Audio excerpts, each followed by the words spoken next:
The 5 PR deals we've done and the 2 media deals we've done have all been super low risk. There's never been any huge chunky upfront payments. The deals have had to pay for themselves. So Simon, you spent 10 years running Jargon PR to get it to 1.5 million in annual revenue.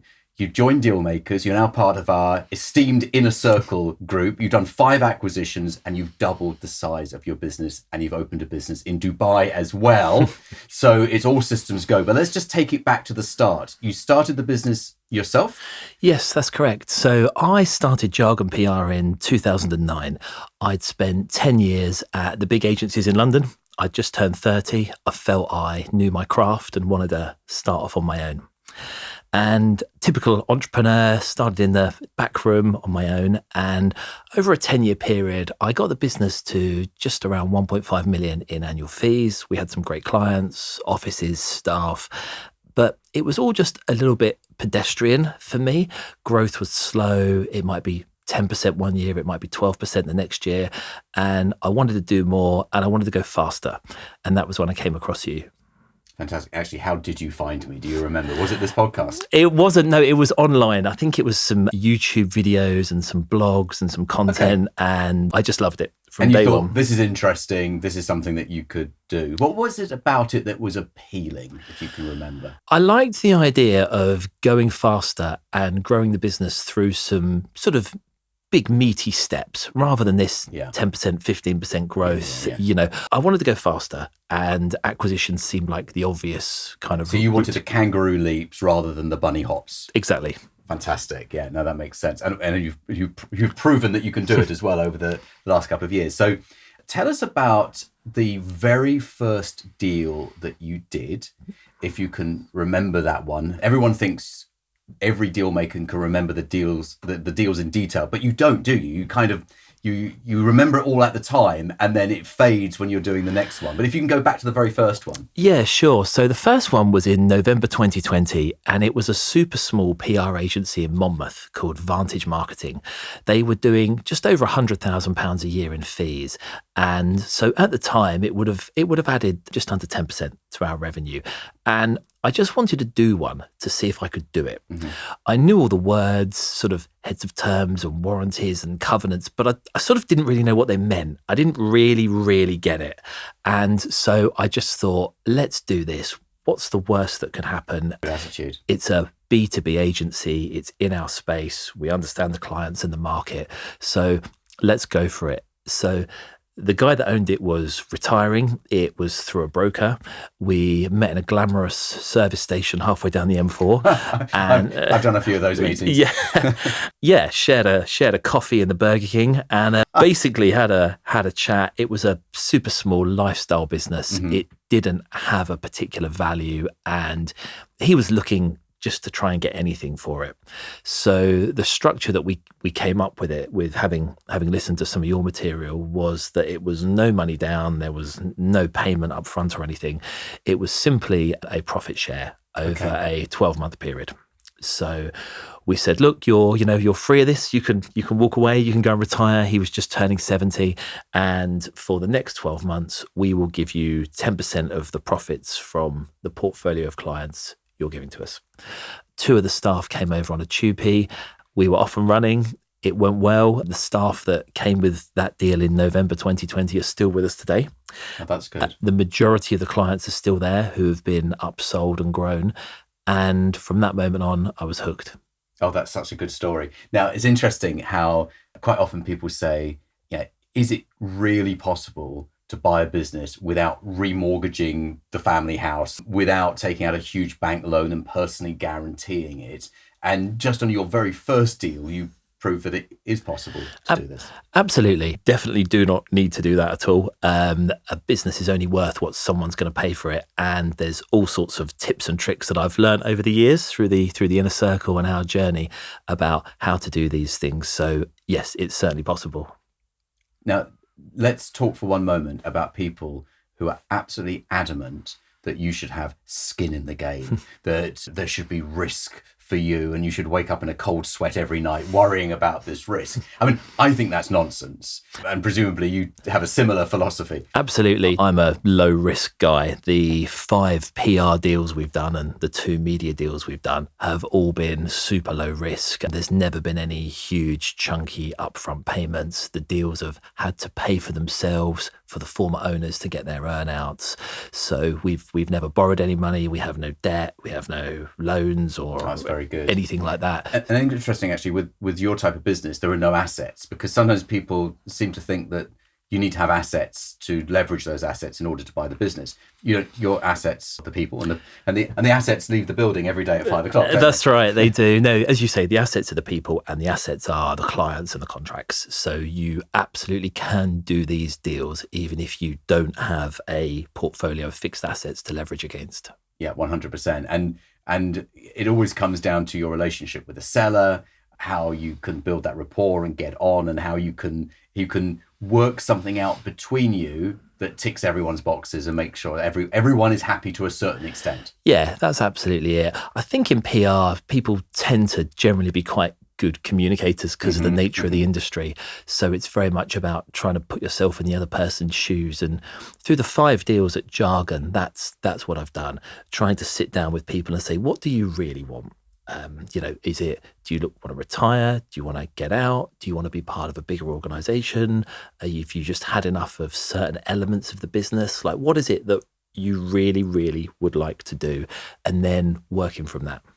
And if I may say, you have a comforting manner. I imagine people open up to you and feel as though they can share their hopes, dreams and desires with you. Yeah. The phrase I always use, which I think I may have learned from you, by the way, is I can go around buying businesses all day long if I've got enough money, but you can only ever sell your business once. So you need to be super sure that I'm the right guy for you to sell it to.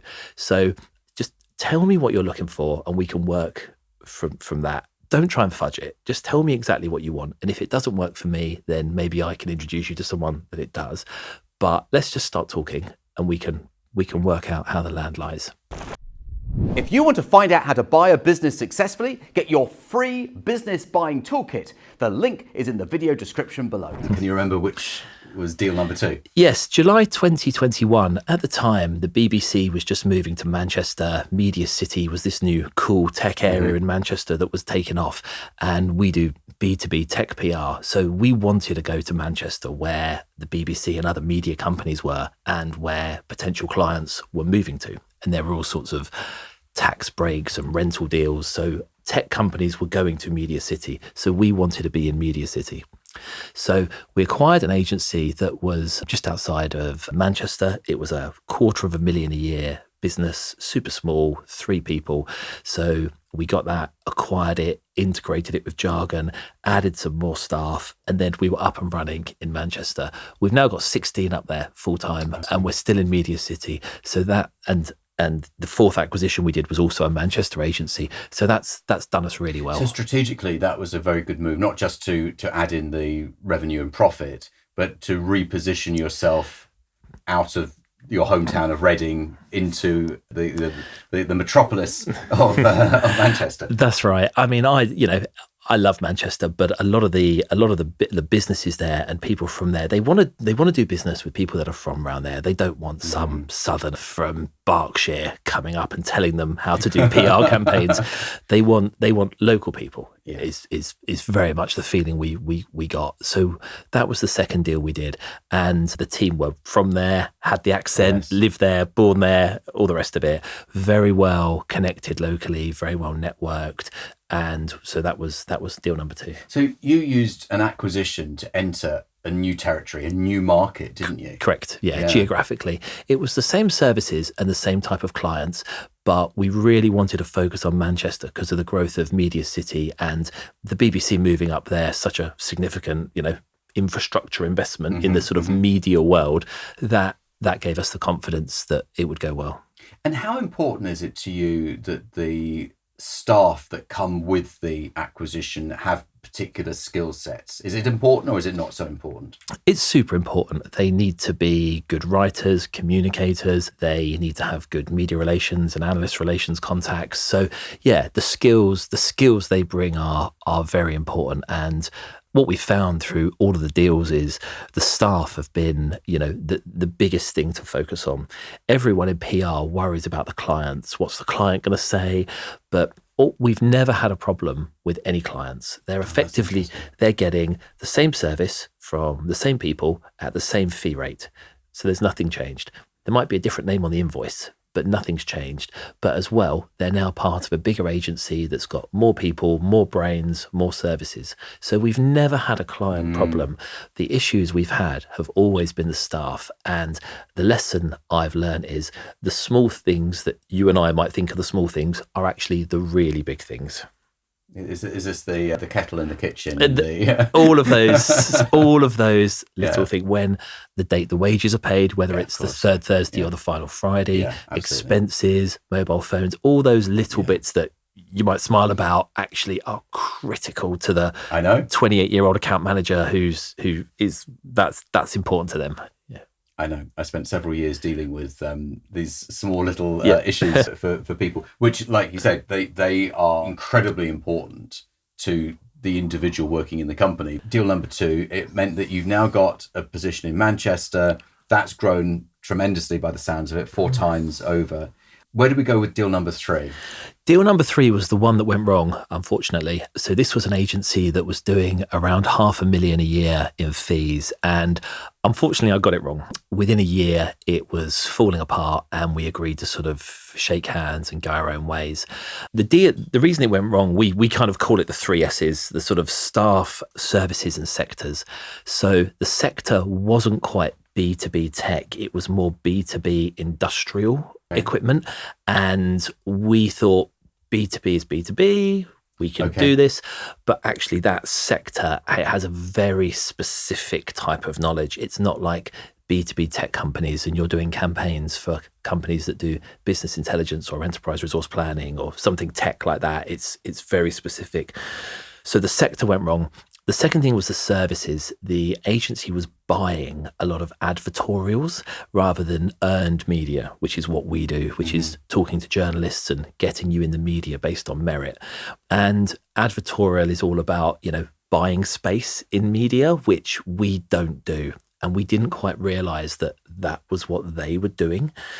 And the third is the staff. So they had a fantastic team of staff, 8 ladies who all were quite a bit older. They were all part-time. They were all working mums.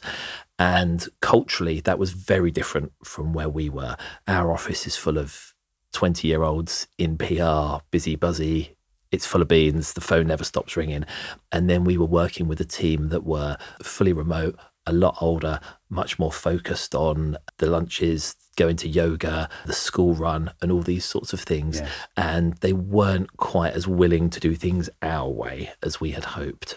Okay, so let's see what we can learn from this, because I think everyone always learns more from the things that don't work more than the things that do work. So culturally, there wasn't a good fit, and we know how hard it is. And we'll talk in another interview, I think, about those sort of integration issues. And it was, even though it looked like something that you understood, it was sufficiently different for you not to understand it. Did you lose any money in that deal? We didn't lose any money, no, but we had a really good first 4 or 5 months, and then it began to unravel and the staff weren't happy and it was beginning to fall apart. The former owner wasn't that happy either. So we sort of struggled on to a year, and then we decided to call it a day. But to answer your question, we didn't lose any money, good. But we didn't make what we wanted to make. Yeah, sure. But you gained a hugely valuable experience. Yes. Because now I guess you use that experience looking at new acquisitions to see, will there be a cultural fit? All part-time staff don't work so well as people who are very much committed all day long. For every agency deal we've done, we've normally spoke to around 10. So nine we turned down for everyone. There's normally 3 or 4 agencies a month is about the average that come on the market. And with the changes in business asset disposable relief going up in April, there's a bit of a rush at the moment. Yes. So which is great as there's an opportunity. What that means is for everyone we've spoken to, from those learnings, we can now be a lot more picky about what we want because we don't want to make the same mistakes again. So yeah, I think you're right. You definitely learn more from what's not gone right than what has gone right. Yes, as long as you then just take that experience and utilize it positively in the future. So that was number 3. So number 3 was the wobbly one. Yes. Number 4. Number 4, Pelican Communications up in Manchester. They focused on ESG, environmental, social and governance campaigns. Just over $500,000 a year in fees. Lovely little agency. Went really well. The owner did a 2-year earnout. His former number 2 is now running the office up there. He's absolutely brilliant, leading the team. It added new levels of sort of services and expertise to the agency, which was great. And that's gone really well. Fantastic. So this is your second Manchester. Now, Correct. Do they share offices? Yep, all in together. Very good. Yeah. Very good. So you've got a lower overhead. Yeah. The way we look at it with the agencies and the brands is we want it as integrated as possible. So we want it all to be jargon PR. So that's how we do it. So we try to integrate as much from day one as possible. Very good. So with that one, you said it was an earnout, a 2-year earnout. Now, just make sure we're sort of using the same terminology. So was that performance related? Yes, correct. So there was a very small, there was a very small day one payment, which was made from the cash that was previously in his business. After that, there was a salary for 2 years, which was great. And there were staged payments, annual payments based on the performance. So they were measured by the fee income of that particular division within the group and the profitability of it. So basically for the former owner to get all of their money and to do really well, the next 2 years for me had to be great. So it sounds to me also is that there's probably 2 years elapsed from the first one to this one. Yeah. The sophistication of the structure seems to have been enhanced. Yeah. And this is probably a result of experience, knowing more, knowing what's possible, hearing what other people are doing. Yeah, I've learned from the best, basically. It's been the guys in the inner circle and the podcasts, the books, the webinars, all the content. And there's just absolutely there's no substitute for sitting in a room with 20 other people that are doing this day in, day out, and that are doing bigger deals than me, and just listening. Yeah. Just right. Actually, let's talk about the inner circle for a moment. 'Cause we talk a lot about mastermind, which is our sort of buy the first business, but inner circles, people have already done the first deal and they want to do more. So how would you describe one of our inner circle meetings? Friendly, engaging, collaborative. Everyone's on the same side. There's about 20 people. Very rarely do we have a sort of a set formal agenda or anything. It's normally just bunch of people sort of chatting in a structured way, very collaborative. Everyone's there to help each other. There are some people that, even though they're in sort of broadly the same sectors, they're there to help each other and support. Everyone's good at sharing contacts, insights, knowledge, what's worked, what's not worked for them. And it's been invaluable. So your next deal, tell us about that one. So the fifth and the final one for the PR businesses was an agency in Basingstoke, not far from where we are in Reading. And again, $500,000 a year, some great clients, great team, acquired them, bought them in. And this was in January 2023. And what happened was the former owner of that business came in, and he had such a hunger to be part of something bigger and really contribute. And it became quite evident quite quickly that he was a lot better than me. And he had a lot of better ideas. And at this time, the business had got to around 35 full-time staff. We were through $3 million a year in annual fees. And so it just seemed a sort of natural progression for him to take over and me to step back. I realized as well, I'm not the person to run a 35-person business. It was different. We were introducing a lot more systems, processes, procedures, and we realized that the skills that are needed to sort of get to this level were different skills were needed to get to the level above. And this particular guy had those. So that was Jan 23. So I stepped back over a 3-month period and then exited the business. And I still own it. But apart from going to board meetings once every 5 or 6 weeks. Very good position to be in, isn't it? Yeah, it was. I was very lucky because I was taking an annual dividend. I kind of didn't really need to work. The dividend covered the family, and it was really good. And he's done a great job and continues to do a great job. So then it meant I could move on to the next business. So maybe we'll do another interview where we talk about the reporting that you get from your managing director, so you know that everything is on track. So we'll cover that in a different conversation. Sure. So you've done 2 other acquisitions, but in a similar space, or? Yeah, similar. So we started a second business called the Industry Insights Group. So this is really a series of B2B trade magazines in different areas. So we have 6 magazines and we write about different areas from aviation to telecoms to the courier industry. And they're effectively trade magazines. So we do news, podcasts, reports, and then we make our money through advertising on the site and running awards and conferences. Okay. And a couple of those sites we'd started and ticked along, and they're great. And then I wanted to start doing acquisitions in this space as well. So I sent out my letters and got a whole bunch of responses, and I did my first 2 deals within the last 6 months. One was a telecoms title and one was a courier title. So we've brought those into the group now. We have a team of journalists that write for both of those media outlets, and we do news, podcasts, awards, conferences, trade shows, etc. Very good. And of course, we have a telecoms buy and build in the inner circle, don't we? We do. Will he be getting any PR from Absolutely. you? Absolutely. He's very welcome to come along. Yeah, so they're great businesses. They're really good. Nice.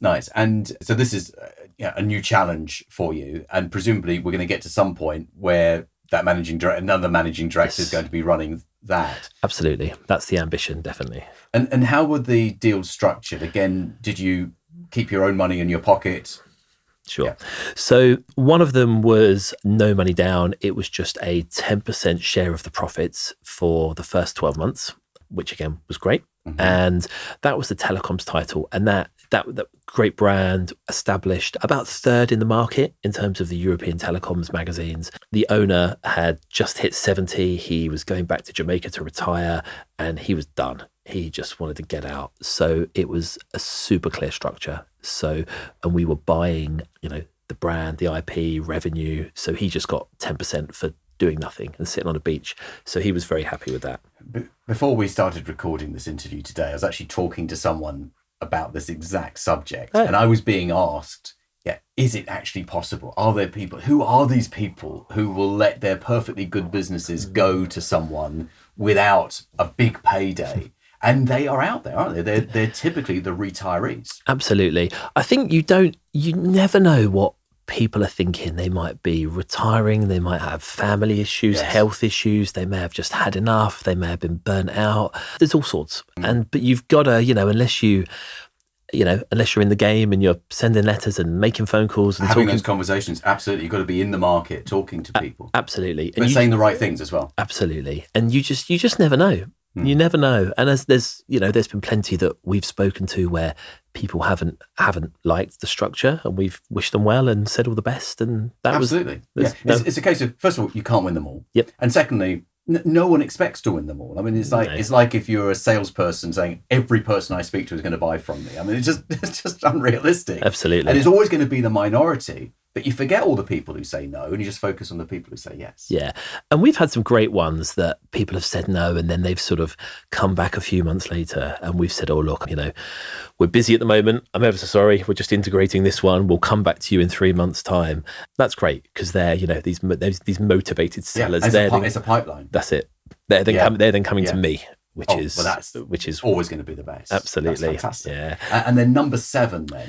So number 7, we actually gave them some money up front. It was £7,000, which we'd not done before. The reason we did it, although to be fair, it's not the largest. It's not a huge amount. Of money in the world. And it was a great little business, 6 figures. in the courier space, doing really well. And basically the guy there had enough as well. He wanted to go, and there was a particular holiday he wanted to go on, which was around that value. And that's so interesting, because I always use the round the world cruise as my example. He's got the round the world cruise book. Yes. And he basically, he didn't want to do the profit share thing or anything like that. And so we've not done any other deals like this, but we said, look, we will give you this money up front, because strategically that brand and the audience it serves fits very nicely with another media outlet that we've got. There's a lot of synergies with it, and we can create something bigger in terms of conferences and awards and events. It came with about 150,000 people on the database with good data in that industry. So we believed it was worth it, and we've made our money back on it already. So although that's not the advised route, I know for us it made sense at that time. To be fair, the risk is so low. Yes, isn't it? Yeah. It made sense, and it added over £100,000 in fee income to this business. And it, as I say, strategically, it worked really well, because that particular title in the courier space fitted very well with one of our titles in the aviation market, which looks at logistics and transport. And so it fitted really well. So how do you feel this could progress now that you've got the acquisition skill set and you've got the peer group of people doing all different types of deals, some of them quite amazing, I think you'll agree. Some of them are like, wow, definitely. Did that really happen? Where do you think you could take this now? And my sort of follow-up question is going to be, and could you imagine yourself a few years ago doing this? Got it. A few years ago, I definitely couldn't have imagined myself doing it. There's no way. I thought the only way to sort of, be successful in business was you keep growing organically and you have a good year, and then the next year you try and have a great year. So this world was totally alien to me. So I never thought I could be here. In terms of next steps, honestly, I feel like the sky's the limit. There's a number of media outlets out there that we know are owners will be looking to exit and sell, because we've had a number of conversations. It's the same for the PR industry. That's going through a rapid change, and everything sort of Gen AI and Google and everything that's going on in that space is changing the market, which has got some wonderful opportunities out there. And brands absolutely need help with that, because if they want to appear in search in the right ways, they need PR support for it. So we're very excited about the future, and I think there's a long way we can go here. And we're going to Marbella, aren't we? We are, May. absolutely. There'll be 100 deal makers descending on a beautiful 5-star hotel in Marbella. Now, you've been once before or twice before? Twice before. Twice? Yeah. Fantastic. So what? No, once. Sorry, once. It just felt like twice. Yeah.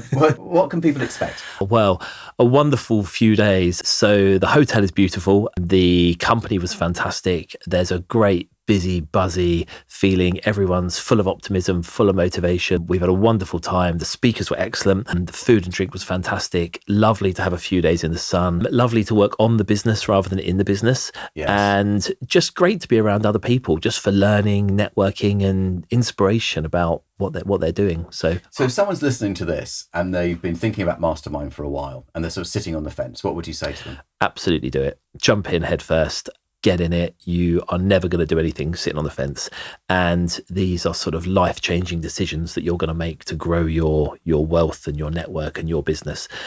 Don't try and do it on your own from a book or some free podcast. Be with the right people, be with the right mentors, be with guys that have done it before, and sit and learn. Simon, great interview. Thank you very much. Thank you.